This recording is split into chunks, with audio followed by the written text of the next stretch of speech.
اسف يا جماعة اللي ظهر قدامكم. السلام عليكم ورحمة الله وبركاته. ازيكم؟ يا رب كده الحلقة بتاعتنا النهاردة تعجبكم ان شاء الله. طبعا زي ما متعودين هي كل يوم حلقة متقسمة عن جزء من حيوانات نسمع اصواتهم. هنبتدي اول صورة على اليمين تحت. بس يا جماعة قبل ما نبدأ الرجاء ادعمونا الرجاء ادعمونا بالاشتراك وفعل زر الجرس واضغط لايك ليصلكوا كل جديد. اول حاجة صوت موجود قدامنا على اليمين تحت تسمعوا صوت اهو. تاني الصوت اللي جنبيه دولفين، ده اسمه ايه؟ دولفين. الاتنين دولفين. نسمع صوته تاني الازرق اهو.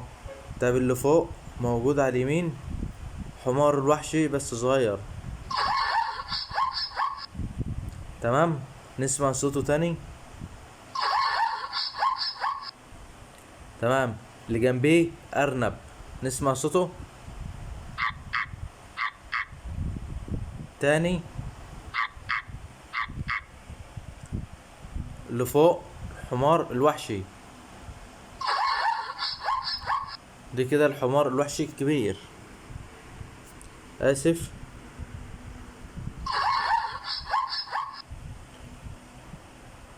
ناخد كمان صورة كمان عشان برضو ناس طلبتها مني. العدد زود من عدد الصور. تحت اول صورة تحت صوت بومة، نسمع صوته تاني. اللي جنبيه نحل،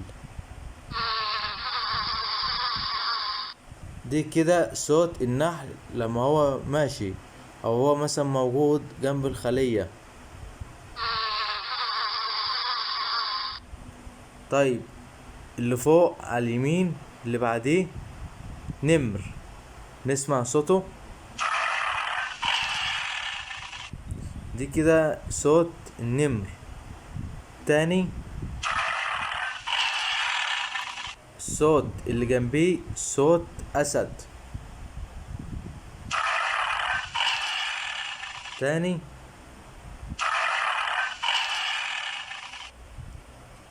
اللي فوق نسناس، نسمع صوته على الشمال.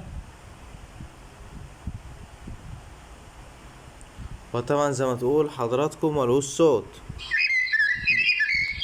دي كده صوت العصافير او البغبغان، نسمع صوته تاني كده. نتكة كده على العش الصغير كده اشوف هيعمل معانا صوت ولا لأ. هو كده نفس الصوت. وبكده انتهت حلقتنا النهاردة. متنسوش الاشتراك وفعل زر الجرس واضغط لايك ليصلكوا كل جديد.